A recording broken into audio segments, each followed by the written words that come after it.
So, welcome everybody to our TCC Climate Leaders Meeting, today's special edition of Water Justice.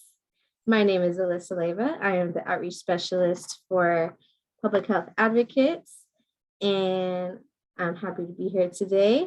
So, Will and I were thinking about an icebreaker since the weather's changing, and I would like to know, we can popcorn style, share something that you like to do to beat the heat. So I'll go first. Something that I like to do to beat the heat is making my own smoothies. I have a magic bullet. I recommend everybody, whoever crosses paths with me, to get a magic bullet. It's $50 at Target. Go get your fruit. And some coconut water, because the coconut water will keep you extra hydrated. And that is how I beat the heat, especially for breakfast, because I don't like eating heavy and then going out in the hot, and then I just feel full and like, anyways. So if anybody wants to go next.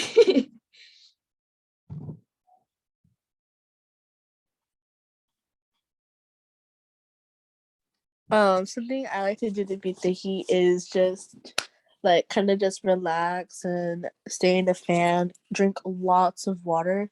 But if I'm being outside, I kind of just, well, honestly, yeah, that's what I do. I drink water. Always keep hydrated, guys. It's important.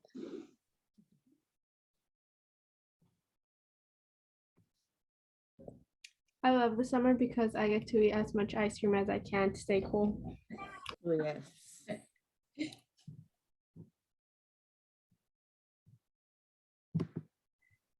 Well, I'll go ahead. I really like when it's possible to get outside near waterways. So, you know, whether it's the ocean or it's a river or it's a lake.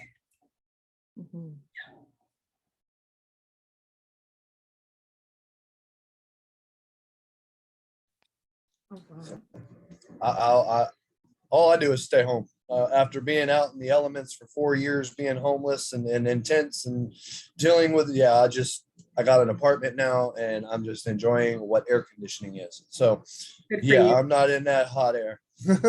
Yes. Great. All right. Thank you so much, Will, Nick. You're always so like raw, and it inspires me. It really does. All right. So I want to introduce Miss Barbara Baragon. She is a champion in Stockton, doing amazing work to ensure that our water advocacy is accounted for on every level of government possible. And I love her determination. I love her fighting spirit. And if we could all give a warm welcome to Miss Baragon as she teaches us her magic. You're really, really kind. Too kind. But we have I have a lot of information to share today around climate and water. And I'm so happy that their public health community is thinking about this. And Nick, I really hope I have the opportunity to work with you more, because, you know, we have been advocating at the state and at the county really hard about safety for the unhoused with waterways, and really getting housing solutions set so that people aren't living by waterways and they have what they need in this world. So, and because of some of the projects we're looking at to protect the whole community from flood, there's going to be needed help in advocating for solutions for the unhoused. And we're looking for partners as this work kind of progresses. So I'm really interested in getting feedback from everybody today. Okay. So before I even tell you a little bit about Restore the Delta, a couple of things I think you should know because of where you're sitting today. The Delta is Stockton is the Delta's oldest city post-colonization. And it is originally home to the Yokuts, Miwok, and Ohlone people from time immemorial. They were removed through plague. They were removed through genocide. One of the saddest stories about Stockton is that what is McKinley Park in South Stockton is the place from where the government sanctioned genocide against tribal people in California was launched. That's where the US Union soldiers trained and from there staged their first attacks. But prior to that, most of the Native people had been removed from the Delta. And there were deals made and they were given land up in the foothills. And that's why so many of the Miwok people we work with are now located in Shingle Springs and Buena Vista Rancheria. They were all relocated up to the foothills. They are the first people of the Delta. They were the greatest stewards of California's salmon fisheries because they actually managed tules, those beautiful green leafy things you see in wetlands. And they managed them through planting them and birding them to support salmon fisheries. People don't know this, but up till about 1955, when they closed the commercial salmon fishery, and especially between World War I and World War II, we canned 5 million pounds of salmon a year in the Stockton, in the Delta between Sacramento and Stockton. People used to eat salmon in the can the way they eat tuna now in the US. So our fisheries have declined significantly because of water management in California. As our tribal colleague from Shingle Springs, Miwok, Melissa Tayaba always describes their connection to the Delta was their grocery store. It was their medicine store, and it continues today to be a center of religious significance for their people deserving of protection so they can continue to exercise religious freedom as set in the US Constitution. We believe that any future plans, and even as we make local management decisions, has to honor tribal connections to the Delta. And we need to include our tribal colleagues in processes, planning, restoration, and management. You're also sitting, I think this group probably knows it, but you sit in the most racially and culturally diverse city in the US. That last report on that was in 2020. And it is against this backdrop that we were formed as an organization, yet we're also tied to the Delta's traditional farm and fishing communities in the interior Delta. We have approximately 75,000 followers throughout California. We have spoken pre-pandemic to about 400,000 Californians in person. We ran a documentary for a number of years that won several awards. We've run extensive statewide and education and outreach campaigns, some years earning more than 3,000 media hits at a time. So, but however, as we prepared our testimony in 2013 for a legal process at the State Water Board, we really shifted our emphasis back to local environmental justice work. We were doing the statistical compiling of what that community looked like, and we really made the decision after that it was such an underrepresented community, stripped of its voice in water management, stripped of access to the Delta, and that there was no way to really achieve equity without putting that community front and center. So even though I am not the face of environmental justice, Restore the Delta is a majority minority organization. Myself and two other elders who work on this campaign are committed to building a bench of young, talented professionals who work in California water, because California water is basically run by older white men who are lawyers. So we are busting open those doors. And, you know, we are going to replace ourselves with this bench that we are building. And we're building it within our organization and outside of our organization by who we partner with and how we help support them. So that's kind of the Restore the Delta story. We are the people who stopped them from building the twin tunnels that was going to divert all the water to Southern California. We're back now for a single tunnel fight, among other things, and I'll give you a little talk about that in a few minutes. Now, I do realize, and I have the wrong presentation open. Hold on a second. Sorry about that.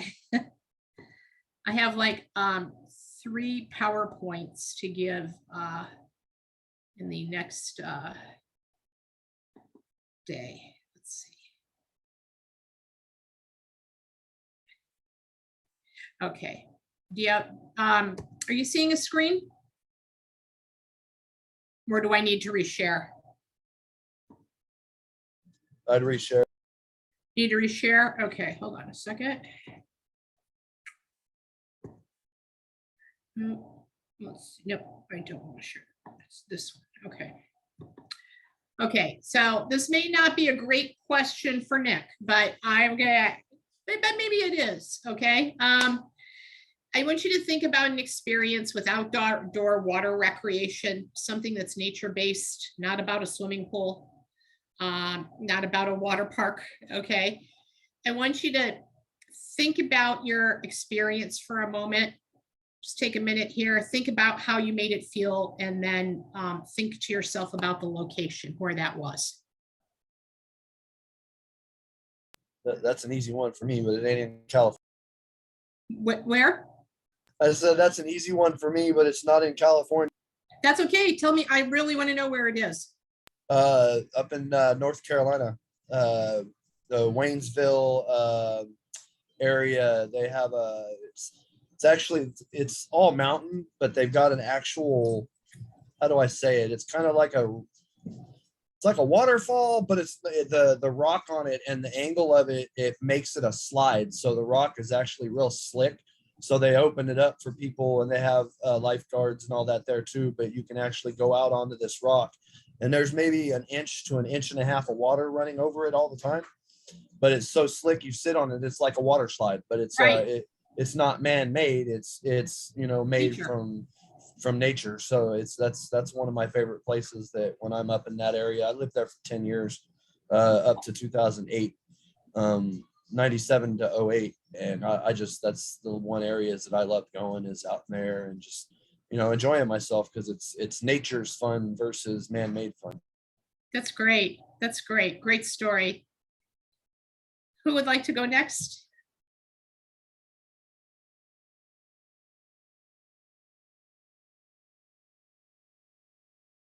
No, nobody's up for sharing. I can share. Okay. So I really like a lake by Ripon. It's like hidden. It's in Ripon, and I honestly don't know the lake, but it's like really cold water, and I go like during this time, and there's like no one there on weekdays. So Okay. yeah. So it's like your secret swimming hole. Yes. Okay. Those are getting harder and harder to find. That's terrific. Yes, it is. Yeah. Thank you. Hey, Cynthia or Alyssa? Yeah. Okay, I have to go now. Not too far from here, maybe about an hour and a half-ish. There's a spot called Rainbow Pools, and it's pretty open space. Like, you can walk in the water, but then it gets deep. There's like a nice cliff, like that's like perfect for diving. But if you take a little hike up the rocks, and it's all cold water too, like really, really cold. You could just sit in like the river, but like it's just really cool. It's like nature's water park. Very neat. Cool. Very neat. The only memory I have of ever recreating in any outdoor water source is when we were younger, maybe like once or twice, we went out camping, swimming during the summer in a lake near Escalon. I'm not exactly sure what it's called or anything, but there's like a lake out there, and we would just go out there swimming and camping. Probably Oakdale Reservoir. Yeah, it might be. I just know it's near Escalon. Sure, It's been sure. so long. But besides that, I've never actually recreated in any waterway or anything. So that's a big point about what I'm going to be talking about today, because you all live within, some of you within a couple blocks of the largest estuary, and we are in the freshwater section of that on the west coast of the Americas. And nobody here thinks about accessing those waterways as part of their birthright, as part of their community right, as part of resources that are open to them. And yet, over half of the state's freshwater drains through our estuary, and it is the intersection of the two biggest rivers, the Sacramento River and the San Joaquin River. One of the reasons why I'm in this work, I did the same exercise about 2 weeks ago with youth from Little Manila Rising, and it broke my heart because out of 12 of them, not one of them growing up in this community mentioned ever recreating in the Delta estuary. And that, I'm going to explain the reasons for why that is the problem. And I was going to share a map with you right now. So the Sacramento San Joaquin Delta is the largest estuary on the west coast of the Americas, both North and South America. The interior lands, these Delta islands, spread over 5 counties. There's about 500,000 acres of prime farmland that make up most of that, with a combination of wetlands. And then the outer core of the Delta are the cities that you see here: Antioch, Tracy, Stockton, Lodi, going all the way up to into South Sacramento and West Sacramento. So we have urban and rural populations that are tied directly to the Delta. When you put the entire population for the 5 Delta counties into the pot, it's 4 million people. And we are all connected to the fresh water in this estuary, whether we recognize it or not. So what is an estuary? An estuary is a place where you have the mixing of fresh water and salt water. There are only 2 inverted deltas in the world, and we have one of them. If you take a look like at the Mississippi River Delta, New Orleans on a map, it sticks out like fingers, okay? This is different. I'm going to skip ahead here to explain to you what I mean. We live here in the interior fresh portion of the Sacramento Bay Delta estuary, but it is this fresh water that moves through the Delta that supplies this whole nursery that creates all the fisheries from Monterey all the way up to Seattle. Not that other rivers don't feed into that system, but it is salmon that come through our Delta that actually keep Puget Sound orcas alive. Our interior Delta, going back to this map, is the largest stop on the Pacific Flyway. That means that migrating waterfowl, this is where they stop, this is where they winter. And the array of life that is tied to it. There are 700 native plants and species tied to the Delta that you can't find anywhere else. So it is really kind of like a nursery of life. It is also the fresh water source for us. And it is also the driver of our economy, because agriculture is still king in San Joaquin County. So what happens to the Delta ultimately impacts us all. Now, part of the problem is that we have, particularly in Stockton, a really horrible time with public access to waterways. There's 86,000 acres of land in Stockton, and Stockton makes up about 11% of the county's land mass, even though only 11%, even though we have the largest population. So 86,000 acres, we have 500 acres of city parks.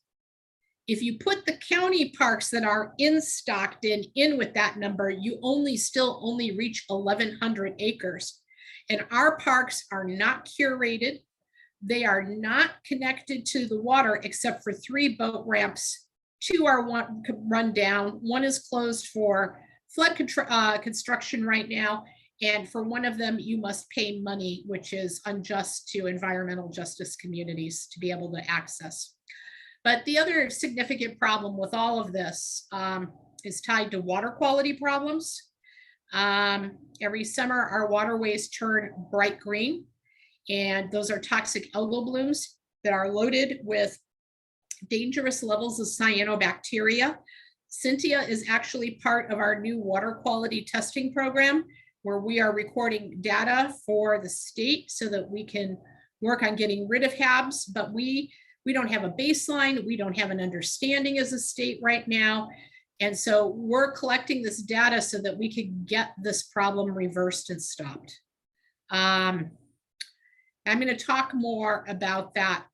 But the problem is, because of a history of redlining, when we had waves of immigration of communities that immigrated to Stockton, there were laws created, just like the Native Americans were removed when the interior wetlands of the Delta were reclaimed for farming.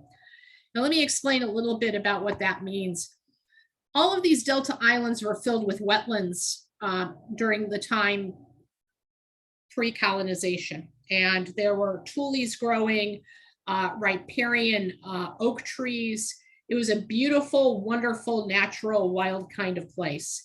If you've ever taken a drive over to the Cosumnes Conservancy up I-5 by Galt, if you ever get to take a little trip up there and walk around, that's what the Delta looked like historically. In the 1840s, the government asked people to grow food, and they created the Swamp Act and had people drain wetlands all over the United States to grow food. And we were growing food for the then biggest city, San Francisco, and the gold rush came, and the rest of it is history. So Indians forcibly removed, land taken by white settlers.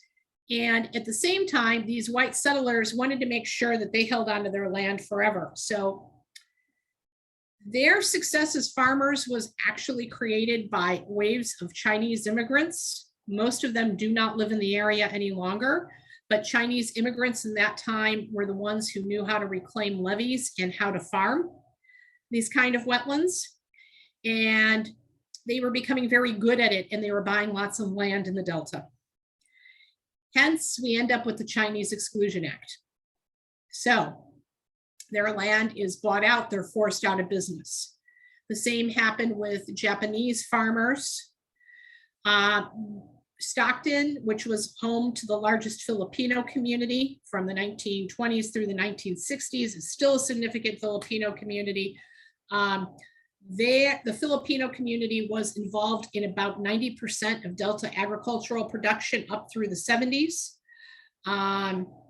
They were also redlined into not being able to buy property in the Delta. So all these communities were redlined. They were forced into South Stockton. That was the only place where they were allowed to buy homes. Then you have waves of Black immigration. Some came much earlier. And Boggs Track was actually a thriving Black community where farming took place. But there were changes made through redlining, zoning, and the port construction that forced them out of their homes. These are the same people who built all our warships during World War II. And the same thing happened when the Crosstown Freeway was built and the Mexican-American community was ripped out of its initial neighborhoods. So people were forced into housing in South Stockton, where you have lots of industry and you do not have pollution controls. And so you have one of the most impoverished communities, and you have Stockton has the largest population living at the bottom percentiles for environmental health in the state of California. It's about a third of the city. So water quality problems that we're having now are still impacting the same communities that were forced out and that were historically redlined and forced out of having access to waterways. So let's move fast forward to the current times now. I go out to do work in the community on water to talk with people about climate change, future climate change impacts, how we have to solve them. And there's a high level of disinterest because young people don't understand that, one, they have a connection to this area historically. Number two, that under the California Constitution, they have a right to access public resources, including water, fisheries, and waters are owned by all the people of California. So we have a mentality in our local government agencies that the Delta is privatized and everything is protected for them. And, you know, it's a dynamic we're going to have to change as we're working on climate and water. Okay. So I'm going to explain a little bit about how the estuary works. This is the map. You see the interior Delta and how it's connected to the rest of the San Francisco Bay. And here is a map that shows the whole problem in California with water management. Almost all of our rivers and streams are in Northern California. The majority of the population lives in Southern California. So we have built systems where we move water from north to south, but now we're killing the north to supply water to the south. It's a real serious problem. And as you can see, most of these river systems, they all drain in here and they drain through the estuary. Our second big problem with how water is managed in California, I'm going to guess all of you have driven down the I-5 to Disneyland at some point. Okay. That water, you see two canals when you're driving. You see one that's called the State Water Project, and you see one that is the Central Valley Project. So the natural flows of the Delta are being diminished two ways. Our water is held upstreams in dams for agricultural users who have quote unquote senior water rights. They, and I'll explain more what that means, but these are farming families that settled here in the 1840s, the 1850s, and laws were written in California that gave them priority to use water over everybody else. And then we have in the San Joaquin Valley, junior water rights users, and they get their water through the Central Valley Project, some through the State Water Project too, two sets of canals, but most of the State Water Project water does go to the Los Angeles area. But these farm units that were built starting in the 1950s are 100% dependent on Delta water. So they have just increased and increased acreage of unsustainable crops, mostly almonds, some good number of pistachios, high-end kind of like fruit crops. And basically we are just starving the Delta of the fresh water it needs to be healthy. We're either holding too much upstream, or we're exporting too much of the Delta out. There are years that we remove almost half of the fresh water out through these canals to go to other places in California. It is a large significance that we have conditions like you see every summer here in Stockton. Harmful algal blooms are caused by hot water temperatures. Well, when you don't have cool water moving through the system, the temperatures heat up. Runoff of nitrates, which is pollution produced by agriculture. And of course, because we are kind of at the bottom of this watershed here in the Delta, everything drains down throughout all the rivers in the state. We get all the pollution at the end. And then with climate change, sunlight and hot air temperatures form these blooms that have this dangerous cyanobacteria. Last couple of years around the Stockton waterfront, the cyanotoxins have reached levels at 200% over dangerous levels. And worse, the cyanotoxins that are tied to the harmful algal blooms become airborne. They connect to particulate matter 2.5. We actually have the University of North Carolina coming out here to do tests for us this year. That particulate matter travels up to 7 miles. And of course, because prevailing winds move from the northwest to the southeast, it blows out of our waterways in downtown Stockton and directly into South Stockton communities. So it is an air threat. It is a respiratory threat. It worsens asthma and asthma-like conditions in people. We already have the 4th or highest rate of asthma in the United States because of warehousing burning at the port. We are a dumping ground for the rest of California. And then we have polluted waterways adding to the whole situation. And because our waterways are this dangerous, we can't access them. We can't build the kind of public space infrastructure that should draw in businesses and entrepreneurship and community development to build up people's socioeconomic levels. So solving the water problem for California and for the Delta is a big step towards improving quality of life for our region. I do want to take a minute to talk about where the water gets exported to. You know, up north, it gets held for almond crops and rice crops that get exported all over the world.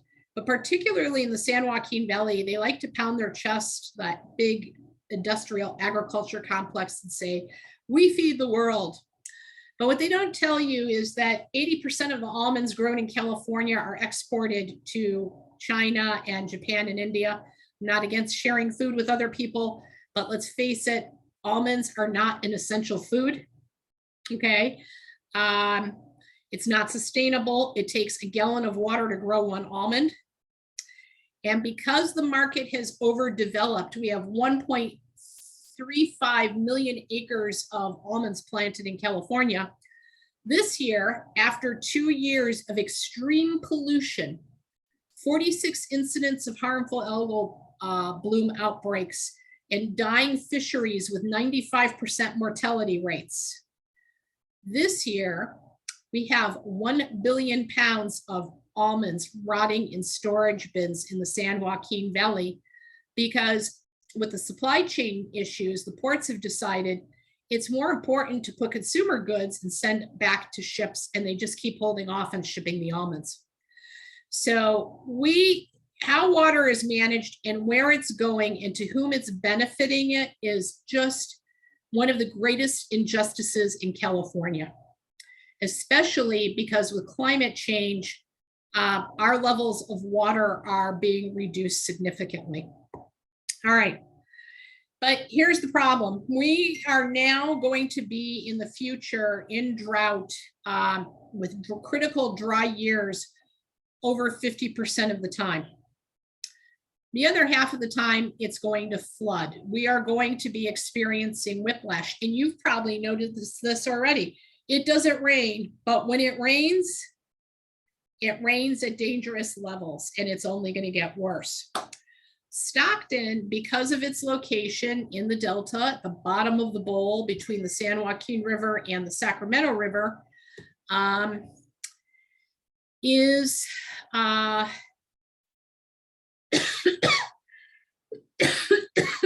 excuse me, a moment.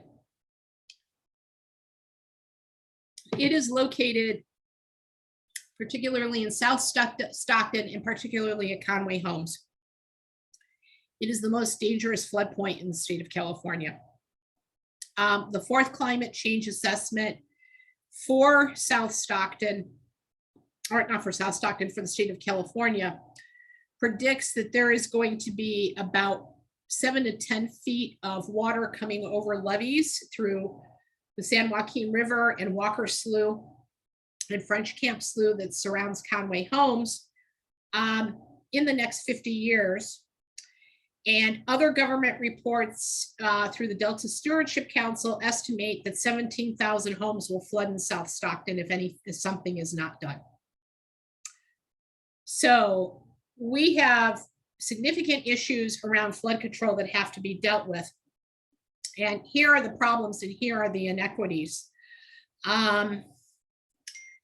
For every $10 spent to protect people in Sacramento, $1 gets spent on San Joaquin County.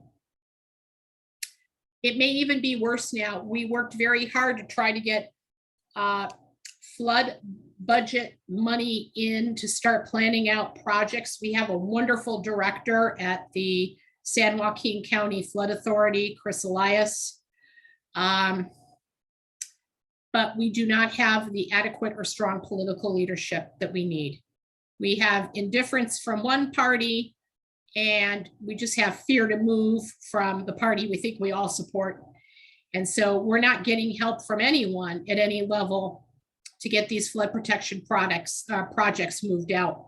We are hiring 2 organizers, one starting in June, and we're going to be organizing in the same communities you are, all around these flood control issues. So, Alyssa, you have a hand up, but I can't hear you yet. Yeah. So you mentioned Sacramento, and our region. Is part of like the state law with like their jurisdiction for the area for the water? Are we like sharing the budget with Sacramento? Why is that? Why is it happening? I'm gonna be honest with you. I mean, I'm a bit cynical after 15 or 16 years of doing this work. Folks want to take water out of the Delta, and one of the places that's in the way of doing that and building more tunnels and more bad projects is Stockton.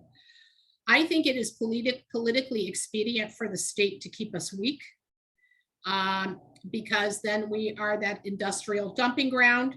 We are the place that can be ignored. I mean, I've gone through 3 administrations, and believe it or not, progressive liberal is telling you it was better to work with the Schwarzenegger administration than it is presently with the Newsom administration. It has gone from, we had problems with Schwarzenegger. He started the concept of the tunnel, but he also wrote legislation to protect the Delta as a place that said that exporting water was equal to protecting the Delta as a place, and you had to figure out how to do both. And then things got worse with Brown, but at least Brown was a bully in the state when it came to conservation. Remember all his drought warnings and you know, you're gonna get fined if you watered and everything else? At least he stood up for what was right in that sense. We have nothing but weak tea from Newsom. We started working with them so closely, and to be honest, Restore the Delta is moving into serious litigation with them over drought management right now. So it has just kind of moved from bad to worse.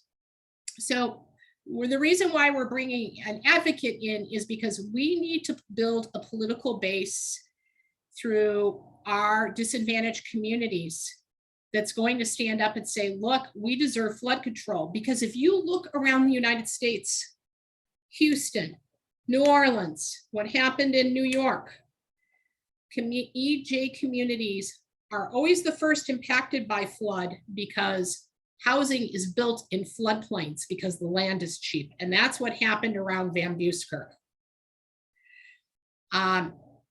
And Western Ranch. Okay, but on top of it all, those communities never fully recover from flood.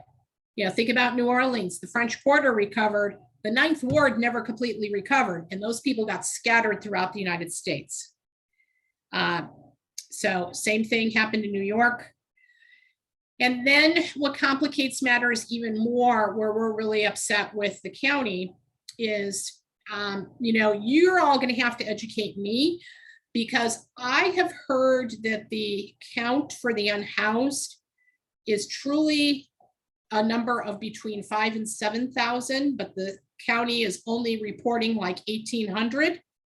And I need to be able to verify that to get it to the water boards, because when it comes to flood control and it comes to protecting the unhoused from HABs water, because the county does no notification when those green waters appear and people are camped around them. And it hits all our waterways. It's Mormon Slough, it's Smith Canal, it's the Calaveras River. It just spreads out. It's the San Joaquin River. It's every area downtown. Yeah, Nick. Yeah, so on top of that, I don't know if you realize too, is the homeless are being blamed for the green water. Yes, yes. So that's another thing that people need to realize. Yeah, homeless, I'm not going to say it doesn't have a hand in it, because it doesn't help it, but it's not the reason. Nick, let me tell you yes. something. The State Water Board has great data engineers, and they have done DNA testing on what the nitrate loads are. So they can tell E. coli nitrate, where does it come from? only 4 to 5%, at least pre-pandemic, could be attributed to homeless encampments. 95% of it was agricultural discharge. But everybody likes to blame the unhoused. And the answer to that is actually to provide humane and adequate sanitation services as housing is constructed. Our city, everyone backed out saying we don't want to spend the money because of vandalism. What should have happened is there should have been radical maintenance. There should have been daily maintenance of everything. Yeah. Oh, yeah. And I agree with that. But I just think it's funny that, you know, we're talking about this and I'm sitting here just thinking, because I deal with the unhoused a lot. As you can see on my little thing, it says homeless advocate. But so, and I'm working with multiple different organizations. We're working on a couple of bills through one, and then there's another federal bill for tenants' rights that we're working on now to get started next year. So there's a lot of stuff that we're trying to get done, especially for the unsheltered and the unhoused. But like you're saying, I think it's funny because it's 95% of it is what you're saying is, you know, agricultural and all that. Right. And Stockton and our mayor and our city council members constantly with our news constantly badger the fact that the reason our water is green is because it's our homeless living by our waterways. And it's so far-fetched that people that haven't lived it believe it.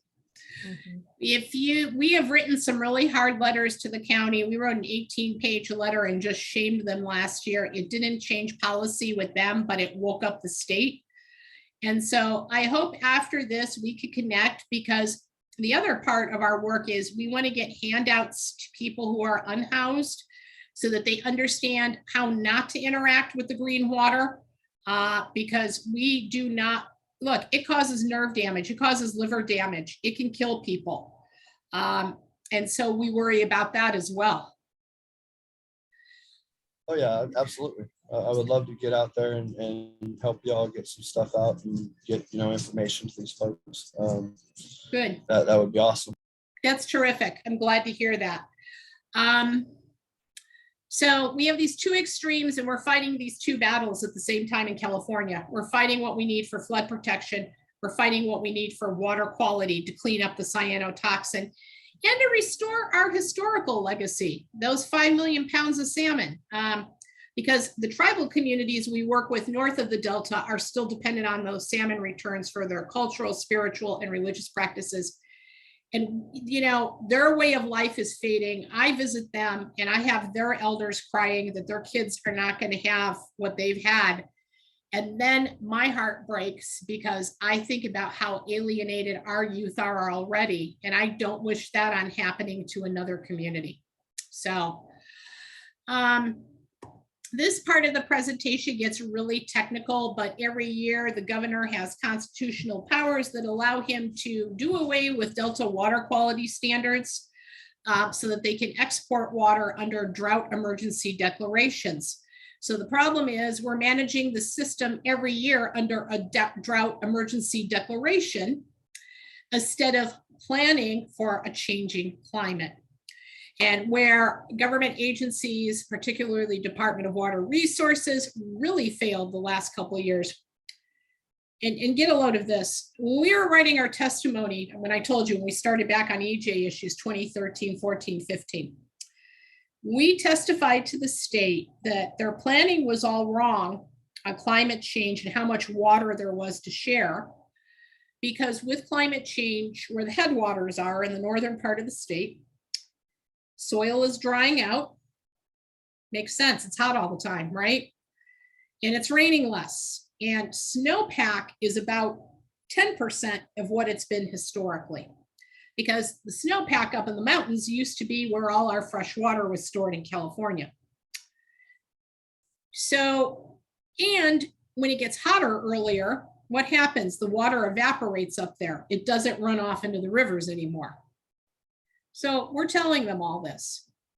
Well, they have seriously misforecasted how much available water was left in the system the last 3 years and said things like, Oops, climate change. We had no way to know that after the fires in the dried out ground that the water would all evaporate or soak back into the ground.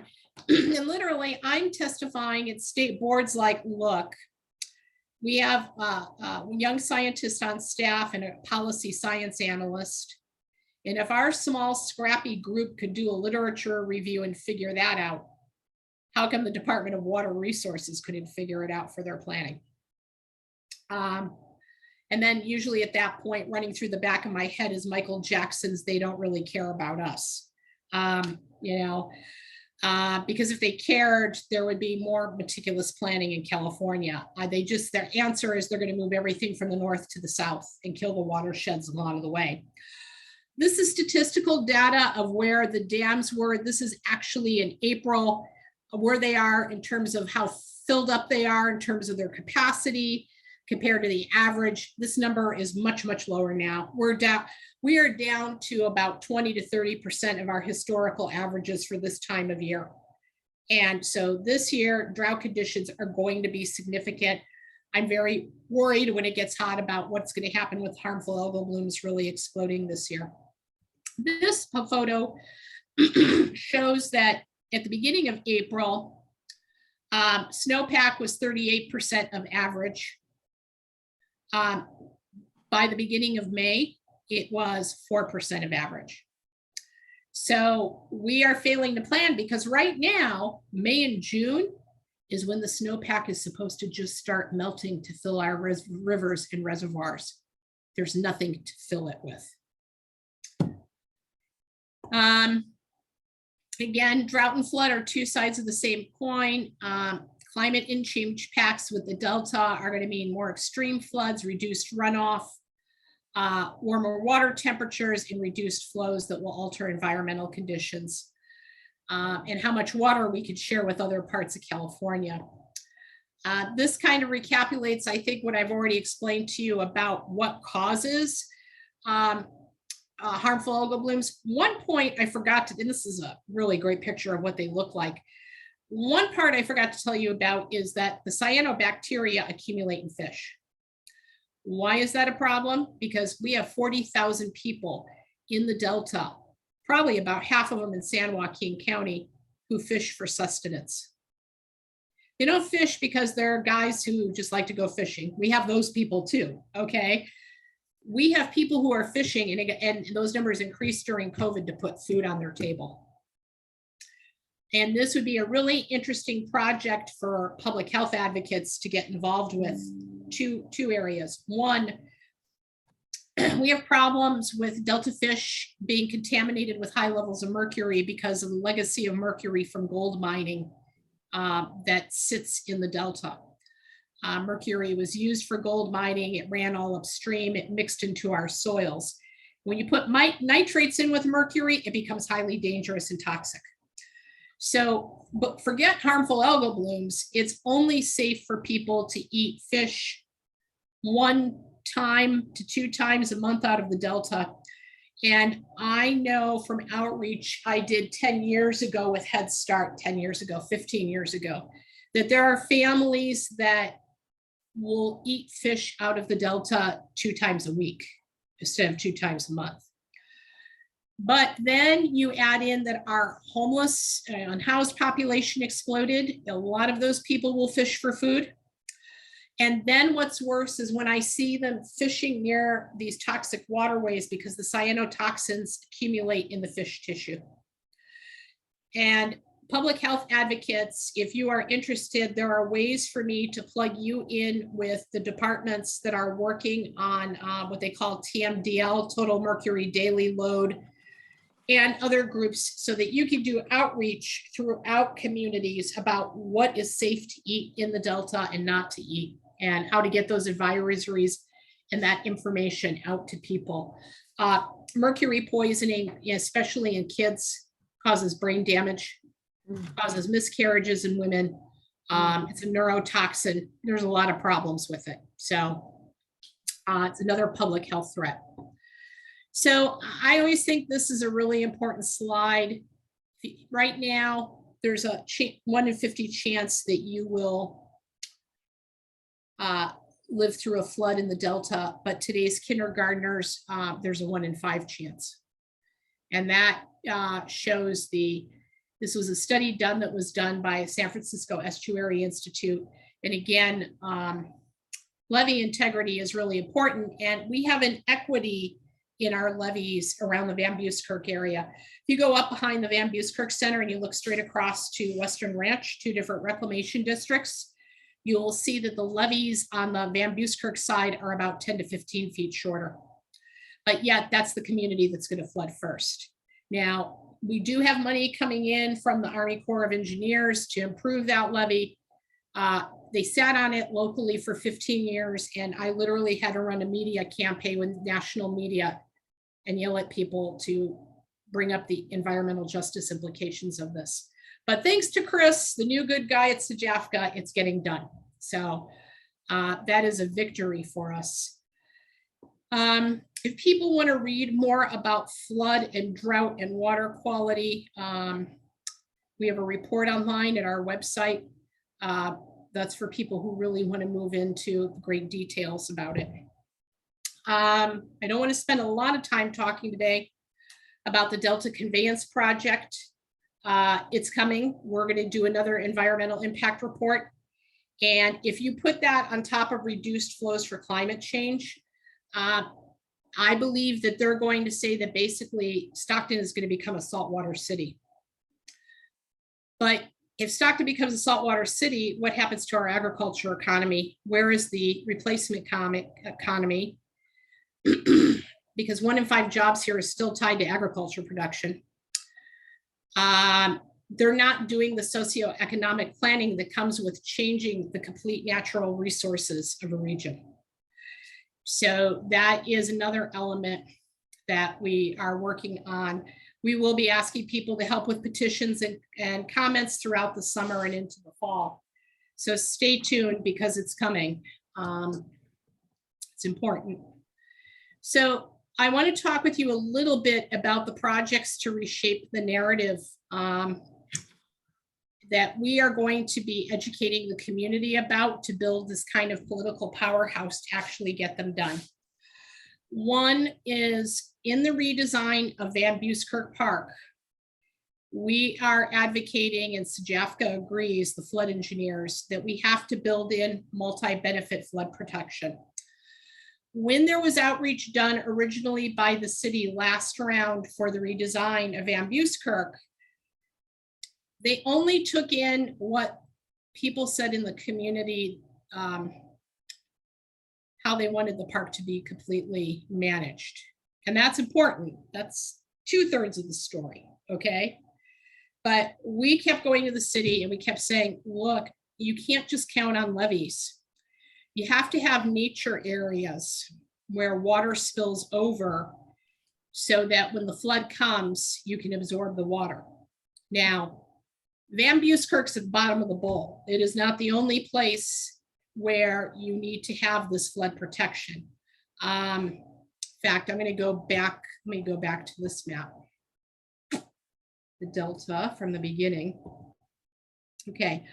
Van Buskirk is down over here, and this is the San Joaquin River system. And so you have to have flood protection in French Camp. You have to have it at the south end of the county. There are other projects that are being proposed. You have to have it outside of the county. We need floodplains to catch floodwaters off the San Joaquin system all the way back to Merced. And those are called floodplains. They're areas that you can farm and then you build habitat and then you pay the farmer when you go to flood them. It's like the Yellow Bypass. If you've driven up between Sacramento and Davis, they open the floodgates and it gets flooded when there's a lot of water. So same kind of thing. We need that in Van Buskirk as a last line of defense in the area where the golf course is. Now, the problem is that when you go to tell people that in the community, they think it's just a bunch of tree huggers that want to put species there. But it's not. It's really about protecting people and their homes from flood. The key to doing that area right that we've been arguing is that You can't let it dry out.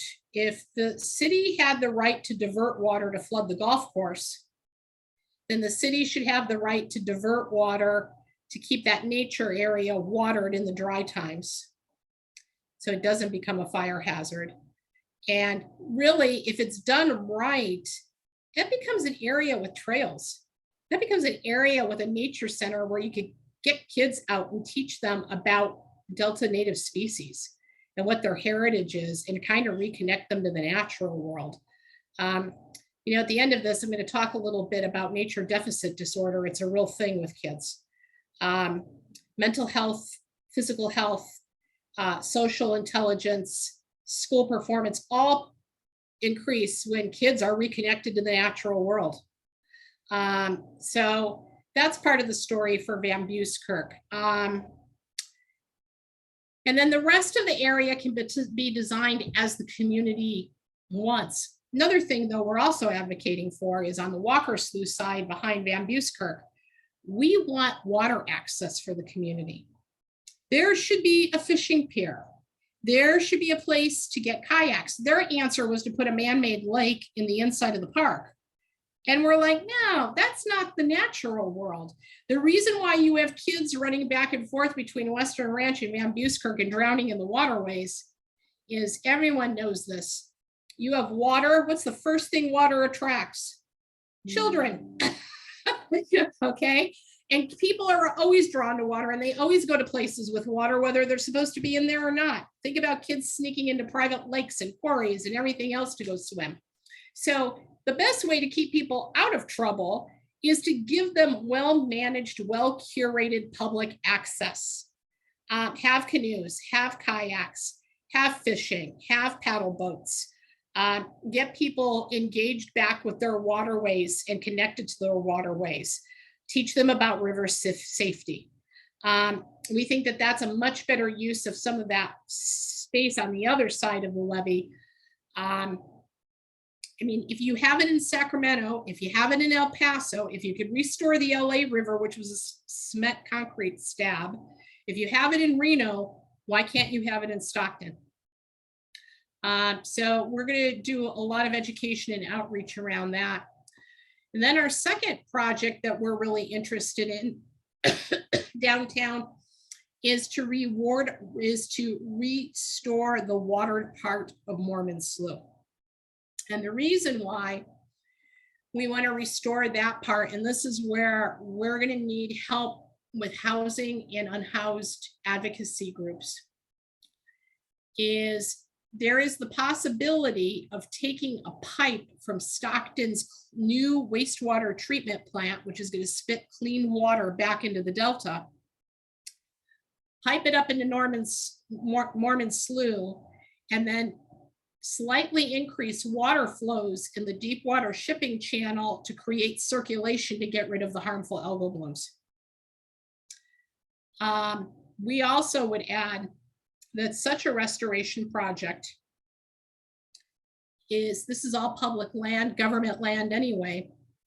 What if that land had beautiful riparian habitat and it had fish restored back to it? And at the top of that land, what if you actually had a really cool walkway with parks, and you actually had housing that helped support the unhoused community, and you had businesses and you had cafes? Our waterfront all the way, even around Weber Point, it's not curated properly. It doesn't support the kind of activities that you see in other riverfront cities, Tacoma, for instance. And so we'd like to see redesigns and cleanup and better public space that would actually create entrepreneurship, increase public health.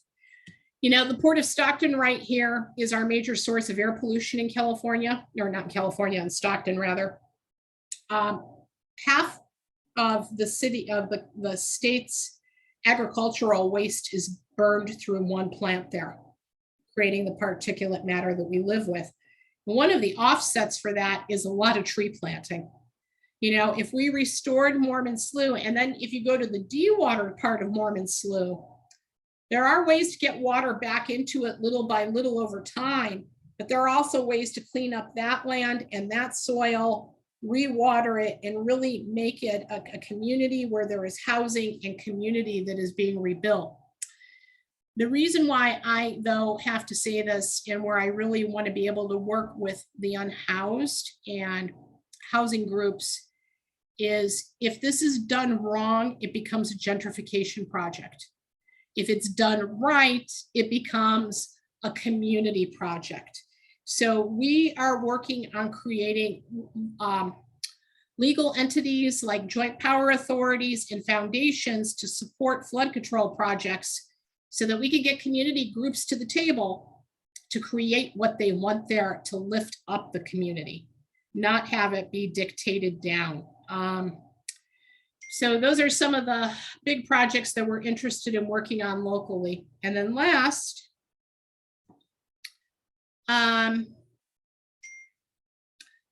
you know, I guess I came up with an outline for you of what, you know, where we need to get partners in the community as we're doing our outreach to help us.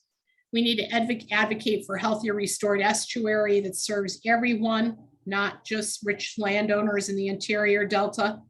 That means water quality standards for South Stockton, getting rid of that algae.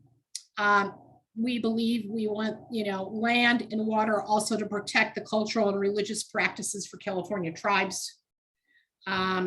We want help in advocating for flood protection and good water quality. And then I guess the last thing is to help us advocate for sustainable, these local sustainable water projects for environmental justice communities, you know, up and down the state. Stockton is lagging again in another area. We should be moving to rebate programs where we are replacing everybody's front lawn with desert landscaping because of permanent drought conditions. That's a big job maker for the region. We should be advocating for programs that they have in Detroit and Philadelphia, where you have a water leak, they come out and fix it for you from your water service. We should be working at creating affordable ratepayer programs where we have surpluses in certain years financially. And we should all be advocating for affordable water rates throughout California for disadvantaged communities. I think there is some legislation that recently passed where there will be programs like PG&E programs, but we have to make sure that we do better. So, and also when I talk about changing out home and municipal infrastructure, look, for every toilet that gets replaced that is a low flow toilet, you have 1,000 gallons of water a year back into the system. So if we replace our showers, our toilets, and our urinals throughout the city, we gain much more water and we reduce water bills for our population. And those are all good, those are good paying jobs. That's an industry that could create a lot of job opportunity. So I think that's it. That's what we're looking forward to, a climate and water. Those are our immediate needs. And I feel like I've talked entirely too much today.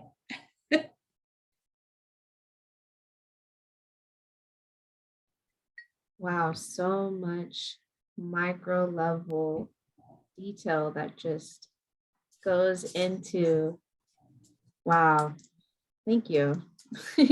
Yeah, it's kind of scary. I get scared when I have to do these presentations in an hour and hour and 10 minutes. Because a lot of this, like right now, Little Manila, I've broken up, into 6 hours. It gives you affordability. And when we train our own people, our training with video and classes is about 65 hours just to even to be able to start to work. So, yeah, and in answer to your numbers with the homeless thing, you are correct. The numbers, I can get you the numbers that we have through the Echo Chamber and the Weekend Project, which is the first nonprofit I started working for. We would count for this year, and because